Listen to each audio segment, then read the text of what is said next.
Hello and welcome back to Sideline Vision.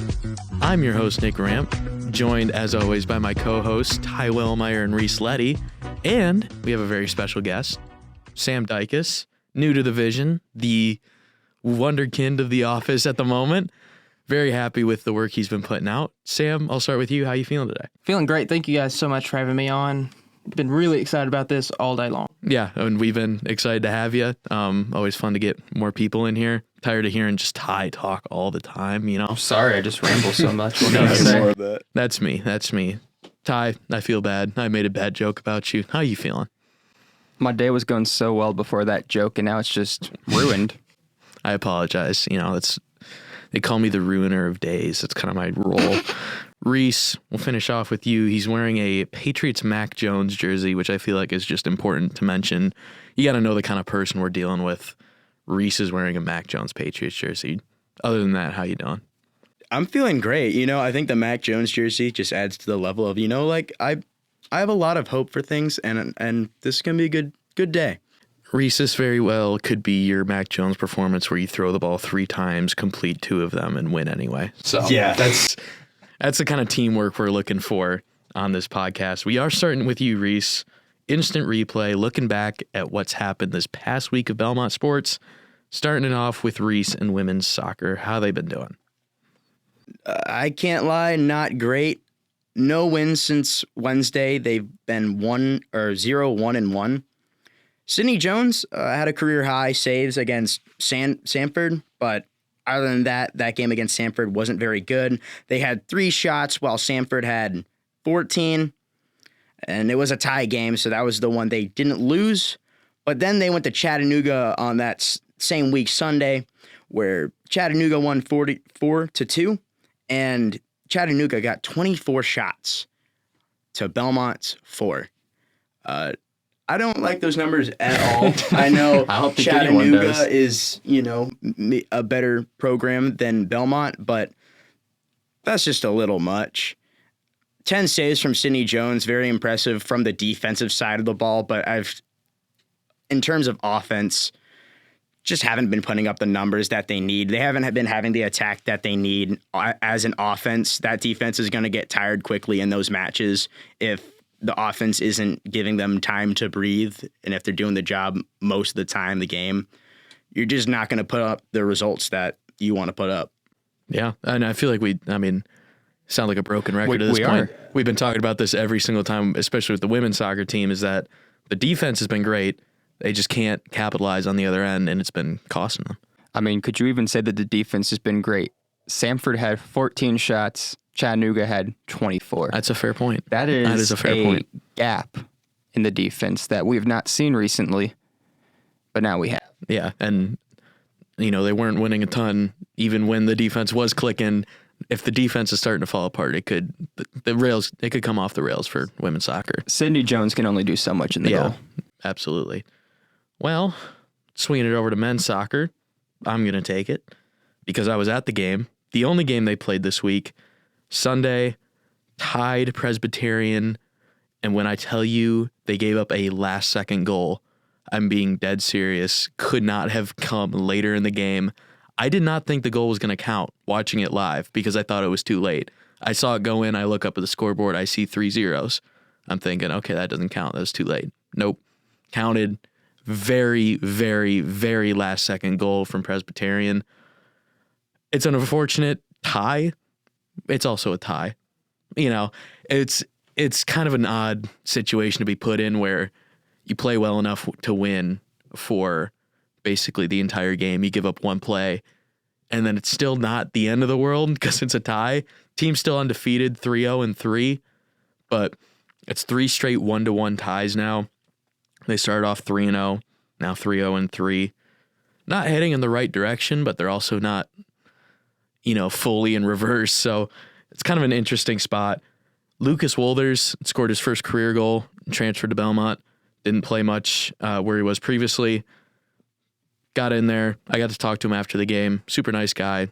Good interview. Very just obviously not in the highest of spirits after the finish, but he got his first goal right at the end of start of the second half. and unfortunately they weren't able to pull it out. But 3-0-3, still undefeated, still some life in the men's soccer team. It's at least promising that it was a tie. It could have been a loss. It could have been worse. It could have been worse. You could have lost to the Presbyterian Blue Hose. That's HOSE. Yes, that is the Is that their mascot. name? That is Yes. the mascot of Presbyterian is the Blue Hose. Dude, we got to get a new mascot. That's hilarious. We don't need to get. Why do into we it. need a new mascot, Reece Leddy? Are you a secret Presbyterian blue hose? Secret. There's no secret. I think it's out in the open now. Reece Leddy confirmed. Where even is Presbyterian? You know- South Carolina? If I get that right. It is a liberal arts college in Clinton, South Carolina. Reece Leddy, you know I have control of the He Belmont. is, dude. He's one of them. Yeah, you are a Presbyterian fan. We have a modern day Benedict Arnold amongst us. He's wearing a Patriots Mac Jones jersey, and he's rooting for the Presbyterian Blue Hose. Let's move on from soccer. Let's swing it over to Sam, talking about volleyball that continues to roll. Volleyball is on a heater. All right, they had a 5-match win streak heading into the Siena Saints Invitational. They took care of business while they were there, sweeping the whole thing 3-0. But heading into the Siena Saints Invitational, they had won 5 straight matches, 15 sets to 1, which is just That's not even fair. insane. The tournament that we had held here previously went 3-0, won 9 sets, gave up nothing. So I mean, they were hot coming in, and then not playing teams with spectacular records. Siena was 2-4, Columbia was 0-4, and Stonehill was 1-8. But they gave them a little bit of pushback that they hadn't had recently, and I think that's going to help later in the season. Siena, they lost their first set since August 30th. So just to put that in perspective, how dominant volleyball has been. Lost their first set there. All 5 sets were decided by 5 points or less. Belmont lost the first set, got it back, and then lost the set late, had to rally in the 5th to win 15-12. For that, flash forward to the next day against Columbia, it went back and forth. It went Columbia, Belmont. Belmont had to rally late in that last set, 18-16. Luckily, Brooke Gilliland and Brenna Caulfield put it to bed late with some spectacular kills. And then Stonehill got back to where they had been, easy sweep, and brought home some hardware. Brenna Caulfield was Clock Tower Tournament MVP. That's something that she'll be able to tell her grandkids one day. What an honor. Her, Gilliland, and Lutz all on the all-tournament team. Brenna Caulfield had 31 kills on the weekend. Going to be honest, before the match I saw them play a couple weeks ago, the most competitive volleyball I'd ever seen was probably in my pool against family members. But 31 kills seems like a lot. She had 15 alone in that Columbia match, including 2 late to put it to bed, like I said. And then moving over to Brooke Gilliland, she was on the all-tournament team, like I said. She had 45 kills on the weekend, including 27 against Siena. That was a career high. Lily Lutz, who, again, not knowing too much about volleyball, the libero, so much fun to watch. She got on the all-tournament team, had 50 digs on the weekend, and then had a season-high 27 digs and 10 assists against Siena. And then just want to give a quick shout-out to someone whose name I'm probably going to mispronounce horribly, Jordan Jakovsky. Really hope I got that right. She's a freshman. She's had double-digit assists in every single match, 4 matches of 20-plus assists. She had a career-high 36 assists against Columbia, which is just... I thought it was a misprint. I couldn't believe that was real. Yeah, I think it's very telling. Like you mentioned, I've mentioned this. I've been kind of the volleyball guy the previous episodes. The fact that I don't know volleyball that well and I can watch this team and they're noticeably dominant for someone that is an amateur at best is, I think, the most telling thing about how good they've been. Yeah, for sure. They were fun last year, but like Sam said, they actually closed out back and forth matches. Last year, they just folded. Yeah. They would lose that 5th set pretty badly. It's a good sign that they actually closed it out. They pushed through, they persevered, and they won both those matches because last year's team wouldn't have done that. So I think it's a testament to how good Fritz Rosenberg has his team playing right now. Yeah. And not just that, but also finishing out the tournament strong. First 2 matches go to 5 sets. Last one, they're like, nope, let's go home. We know we're better. Let's just get out of here and get out of here with a win. Yeah, it was kind of a fear of mine that maybe this tournament would be a little more difficult. You're playing in Albany, New York. It's an away environment. You have to fly southwest. I have a girl in one of my classes. She said they were flying southwest. Maybe not the most comfortable flight. Who knows? To Albany, New York? Yep. So that's actually in the Northeast. Where did I say they were You going? said Southwest. No, they flew southwest. The airline. They flew the airline. He's talking about- I'm talking about thinking planes. directionally, and I'm like, No, the airline, the Interesting. blue planes, Nick Rampe. Last I checked, Ty has a different way of going to New York than most people. They took the very long way. they took the scenic route. Is that what they teach you in Evansville? This is the Evansville education kicking in. No, my apologies. The airlines. That makes substantially more sense. I'm going to stop talking because I'm making a fool of myself, and I'm going to pass it over to Ty that knows that Southwest is an airline to talk about some of the other sports that we had this week. Yeah, so men's tennis played in the MTSU Invitational and the Louisville Invitational. We gave these matches a very cool nickname last week of the Hidden Duels. Dun, dun, dun. So basically a hidden duel is it doesn't count for team record. It's just basically a scrimmage. Men's tennis won a combined 5 matches. Not good, not bad, but thankfully it doesn't really count towards the team. Just a good warm-up. Cross country did the Southern Showcase in Huntsville, Alabama. Men's team finished 8th out of 48 against some pretty good SEC competition. I know like Alabama and Auburn were there. Good sign. Senior Andrew Hamill finished 29th to lead the Bruins. And then we head to the women's team. They finished 24th out of 52. Freshman Sophie Nichols, who we shouted out because she placed first in her first ever meet for Belmont, and she's from England, finished 48th to lead cross country.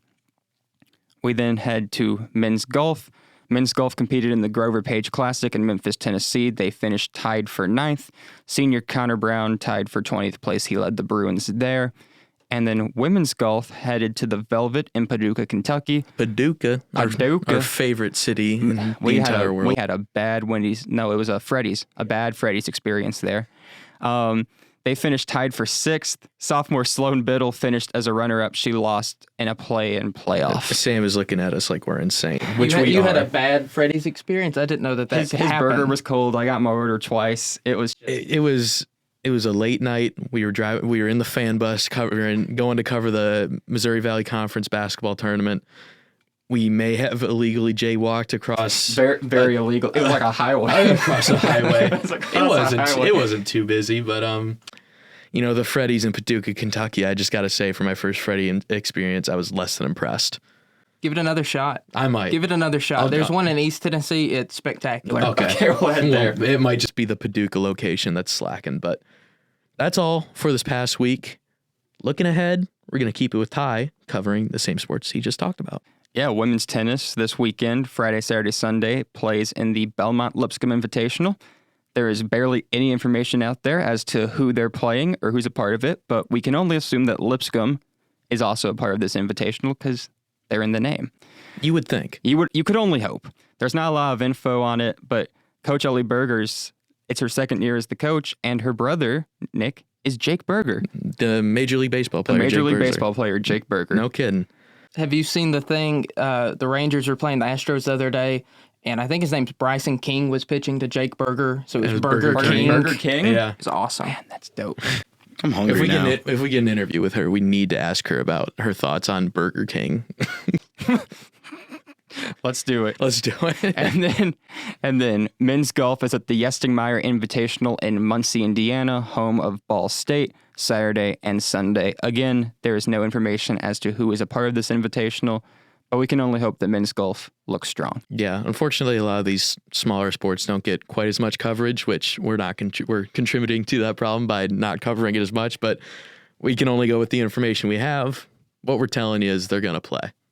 They'll be out there. They will be there in Muncie, Indiana this weekend. You can book it. Book it. Book it. Book your tickets out there so you can go watch. Reece, book your tickets on Southwest so you can go watch. Yep. Good callback. Reece, what's women's soccer up to this week? So they will be playing Southern Illinois, and I don't know how I feel about this matchup. Belmont soccer, women's soccer at least, hasn't been contributing any much to feel like they can win a lot of matches. And Southern Illinois is 6-1-2 right now. They got a pretty good record. Belmont has a really good history in terms of beating Southern Illinois in past matchups, but I just don't think they're going to get it this time. That's a bold prediction, Reebok Reece. Ladies and gentlemen, you heard it here first. Oh, snap. Reebok Reece Leddy. I forgot I've never used that nickname before on the podcast. All right, where do we get the board? 0 days without. I don't think that number has ever gone above zero. Never gone above zero. 0 days without calling Reece Reebok Reece Leddy. We're going to switch your name to that on the cover of this week's episode, so it says Reebok Reece Leddy. That's great. For men's soccer, it's a big one, kind of. Battle of the Boulevard, classic rivalry, Belmont-Lipscomb. Belmont travels to Lipscomb for soccer. Lipscomb just won 4-2 on the year. Already talked about it to death, but men's soccer is still undefeated despite 3 straight ties. They'll look to break out of that against a Lipscomb team that hasn't looked great so far this year.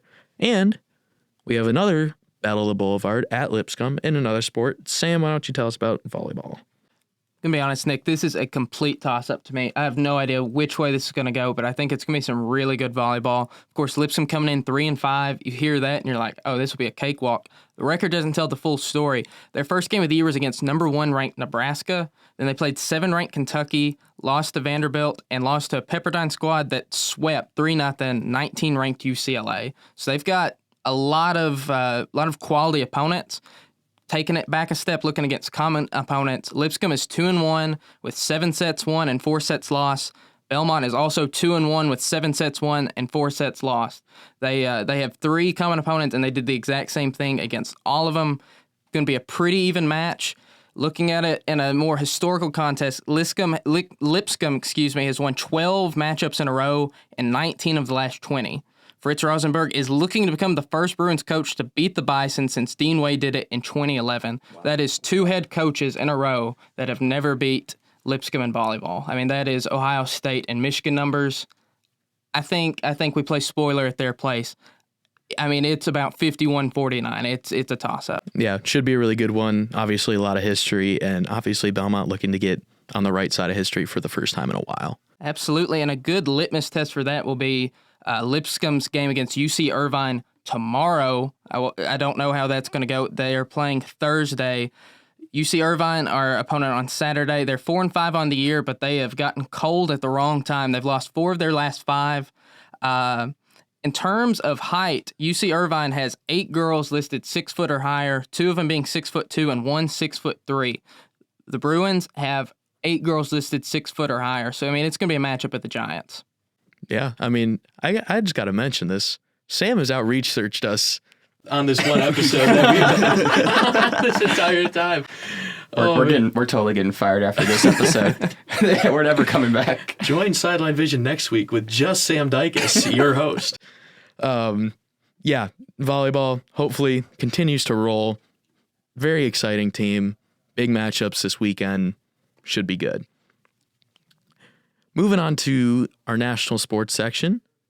We're doing the same thing we did last week. I think we all enjoyed doing this a little more than the pick'ems. The pick'ems are cool, but at the end of the day, you know, we have no way of knowing what it is. We can talk about what we do know, which is stuff that's already happened. We're talking about our favorite things from last week, starting with the NFL. Sam, you're on a roll. What was your favorite thing from last week? Everything about last week is kind of a continuation of week 1. That's Daniel Jones and his nickname. Daniel Jones, brief little history of him. He was a top 10 pick in 2019, considered a reach by many, including me. He was a widely criticized pick. Later that year, he takes over for Eli Manning for the Giants, who is just a beloved player in Giants history. People don't like him for that. Flash forward a little bit after that, trips and falls on a run on I remember that. Oh my prime gosh, time. where were you? Everybody is laughing at this guy. Then he leads the Giants to the playoffs and gets a massive pay raise. Everybody's like, Daniel Jones is the man. They pay him over Saquon. They didn't think they could keep both. They paid Daniel Jones. Got really criticized for that. He got written off by the Giants. When they lost Saquon, they cut him with a huge contract. He played out the year as a backup in Minnesota. This year, he had to compete against Anthony Richardson for the job in Indianapolis. They always say, I heard this 1,000 times over the offseason. If you have 2 quarterbacks, it means you have none. Yeah. They said that on First Take about him all the time. He gets the job over Anthony Richardson, who had just been a first-round pick, and absolutely balls out. And I know that because I've got him on my fantasy bench. And I finally put him in the starting lineup because I think it's real. He's been playing some great football. That game against Denver was probably one of his best games as a professional quarterback. And I think that he's got an incredible nickname, Indiana Jones. Perfect. I mean, does it get any better? Than that? It's No. poetic. It really is. Daniel Jones has been a lot of fun to watch. I was just in here ranting to myself, doing my own podcast, talked a lot about Daniel Jones. He hasn't been spectacular, but he's been much better than he has been in the past. He's getting the job done. He's not doing too much, which was really what seemed like got to him in New York specifically. The one thing with the Colts is they have Anthony Richardson, and I think any improvement at the QB position would have been better than Anthony Richardson. Yeah, I mean, I remember last year going into the year, I thought the Colts are going to be pretty good because they just snuck into the playoffs with Gardner Minshew at quarterback. Surely Anthony Richardson is an upgrade from Gardner Minshew, and then he was not. And now Daniel Jones, I feel like, is kind of bringing it to, slightly better than Gardner Minshew. Yeah, the Colts have been so QB depraved for, probably 7 years now since Luck retired, that any good QB play they're going to go wild for. My dad texts me every night and it's like, you wish the Vikings had Daniel Jones still? And I'm like, Dad, I'm not in the mood. Well, not to mention with Andrew Luck that he didn't play half the season. He was active anyway because of injury. So switching over from one Jones to another, Reebok Reece Leddy is wearing this man's jersey. What was your favorite thing about last week, Reece? Could you take a guess? Mac McCorkle Jones, as some call him, balled out against the Saints, filling in for Brock Purdy. Mac Jones is a quarterback. I feel like the Patriots just failed as a quarterback. And, with Bill Belichick on his way out, there's a lot of banter between him and Bob Kraft where it got to a point where Mac Jones just didn't have any coaching for the last year he was on the Patriots. And I felt like he was wrong. So I was very happy to see him go to the Jaguars, play the couple games that he played. But this game against the Saints, he got 279 yards, 3 touchdowns, and a passing percentage of 6.7. Like, now that is a game. Now, I know it's the Saints, and they are the Saints, but not a bad first gig for Mac Jones this season. Yeah, I'm going to be honest, fully candid. Wasn't terribly impressed with Mac Jones, but I understand that he has a soft spot in your heart, Reece, and I can never take that away from you. I can hate, and I can be a hater all I want, and I can never take Mac Jones away from you. So I wasn't terribly impressed with Mac Jones, and I'm looking at what Ty put down for his favorite thing of the week, and it's another group that I'm not terribly impressed with, but what do you have to say about him, Ty? Yeah, so I've been watching the New Orleans Saints the last 2 weeks, and heading into the offseason, I feel like everyone thought that this team was just going to be dreadful. Like, not a fun watch, write them off. Are they good? No. But they're scrappy. They're not rolling over and dying like some people thought they would. Spencer Rattler has been okay. Alvin Kamara has been decent. Chris Olave, when he's not getting thrown hospital balls, has been fun. Jawan Johnson, very pleasant surprise at tight end. The defense, okay. Not great, not stellar, okay. So I give the Saints credit for at least keeping the games close and not getting blown out. Maybe giving the opposing fans a little bit of a heart attack. Like, are we really going to lose to the Saints? Props to you, New Orleans. You're not as bad as I thought you'd be. They'll be getting no props from me. Well, you're very hard to please. I am, because you know what? I'll say this, and people love to say things are scrappy. Never heard a good team or player be described as scrappy. Scrappy is reserved for the guys that, they're bad, but, they're doing something. They're alive. And that fits the New Orleans Saints right now. It does, but I wasn't looking forward to the Saints coming in, and 2 weeks in, and they're about what I expected, to be honest. They're trying. They are trying. God bless them for it. My only thing is, do you remember the first 2 weeks of last season for the Saints, where they scored 91 points in 2 weeks? They were the best team of all time. How could I forget? Super Bowl contenders. Yeah, they blew out the Cowboys last year, and everyone thought they were good, and then they realized that the Cowboys are just as bad. They did the same to the Panthers. Everyone was like, oh, God, the Panthers are horrible. Oh, no. Well, we've really just had some beautiful transitions here. Team that got blown out by the Saints last year that I've enjoyed watching, specifically one side of the ball, is Cowboys offense. I am a simple man. I like watching the stats rack up, and I love watching the football get thrown around the yard. And that is exactly what Dak Prescott and the Dallas Cowboys are doing. Can they run the ball? Kind of. For some reason, yes. Although you watch them play and you go, they're not doing much on the ground. And then you look at the stat sheet at the end, Javonte Williams has almost 100 yards and 2 touchdowns or whatever. With no ACLs. With no ACLs. The guy's walking on toothpicks, and yet he's racking up the yards. And Dak's just airing it out. And it's not terribly effective. It's not terribly efficient. But he's just throwing it up, and his guys are getting it. When you have CeeDee Lamb and George Pickens, you can kind of afford to do that a little bit. Even Jake Ferguson over the middle. If Jake Ferguson has a square inch of daylight up the seam, Dak's throwing it to him. And like I said, I'm a simple man. I like watching the ball fly around. And Dak's just, I feel like the reins are fully off. He's off the chain. He's off the leash. You know, honestly, I think he might just be getting a little upset with ownership. Can't imagine why, of course, but I think he's just fully devoted to slinging the rock. And I think it's been a lot of fun to watch. I think he needs to keep doing it. Going to tie this back to fantasy football. He is my fantasy football starting quarterback. The first half of last week's game, I was sitting there cursing him because he had 4 points. I was just like, I should have put Daniel Jones in for Dak Prescott. Then I started to see the score pop up, and I was like, all right, let's go to overtime. Okay, let's keep going to overtime. Let's keep throwing the football. And still lost because I had Justin Jefferson and Drake London and TJ Hawkinson in that horrible Sunday night football matchup. But to your point, Dallas offense, a lot of fun to watch. That New York game, a classic. Yeah, just fun. Fun football. Good. We need more of that. Good. Fun. No. Fun. Absolutely. Fun. Moving over to college football, things we're looking forward to. I'm going to keep it because I'm greedy. Vanderbilt football, so much fun. They are so much fun. Absolutely destroys South Carolina. Granted, Sellers went out.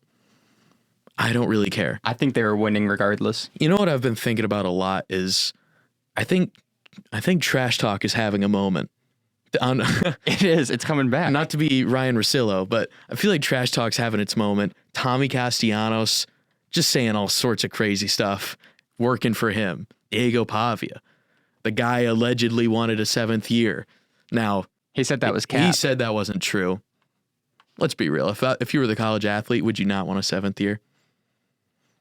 Regardless, either way. If I didn't have to do like actual school. That's fair. Maybe. If my homework was putting up like 40 yards, like, I don't know. Yeah, that's your homework. Yeah. Regardless, they've been a ton of fun. Blow out South Carolina. They're ranked 20th, I believe, right now. And it's just, you know, obviously, maybe a little bit of rivalry between Vandy and Belmont and some other sports, but we don't have a football team. There's no bad blood. It's good to see the team down the street dominate, quite frankly. It's going to be a fun couple weeks. Let's just say that. Absolutely. It's fun when it's not UT Knox. You know what? I don't even hate them, but I agree. All right, Ty, what was your favorite thing about college football this past week? 5-star SEC QB troubles. I'm referring to 2 guys, Arch Manning of Texas and DJ Lagway of Florida. I'm not going to lie. You could be probably referring to more than 2 guys. Possibly, but these are the 2 guys that stood out the most to me. Yeah. These were 2 guys who, in the offseason, were heralded as potential saviors of the program. Oh, Arch Manning is going to lead Texas to the national championship. Oh, DJ Lagway is going to save Billy Napier's job. Based off what I saw during the Florida LSU game, DJ Lagway threw 5 interceptions. He couldn't read a defense to save his life. He threw a pick 6. He looked lost out there. Just not what you expected from a 5-star QB who was supposed to save your coach's job. And now he plays Miami, and this defense has looked really, really good. It's not looking great for Florida. And then Arch Manning at Texas, it's never a good sign when your fan base boos you at home against UTEP. Yeah. He just could not make a simple throw. He looked scared. I don't know if he's hurt, if he's got the yips. That man looked horrible. Yeah, and I think people were jumping the gun a little bit on Arch Manning. I didn't think even last year. I forgot what game it was, but he played like a subpar team and had a good game, and people were freaking out. I think people got antsy and wanted him to be a thing, and I think he's shown that was never what he was. Well, the thing with that was the Ohio State game, you and I weren't impressed. Yeah. And we just wrote it off as, oh, it's Ohio State on the road. Ohio State's defense is really, really good. And we've just been watching it progress, and we're like, this kid can't make simple throws. And there's been no improvement. There's been no improvement. Maybe it's gotten worse. It's arguable, honestly. But yeah, always interesting to see the highly touted guys struggle. And there's been a lot of that in not just the SEC, but really in college football in general. Reece, what was your favorite thing from college football this past week? I really love seeing Delaware, the new kid on the block, beat UConn. Yeah. And I know UConn isn't a football school. I know that.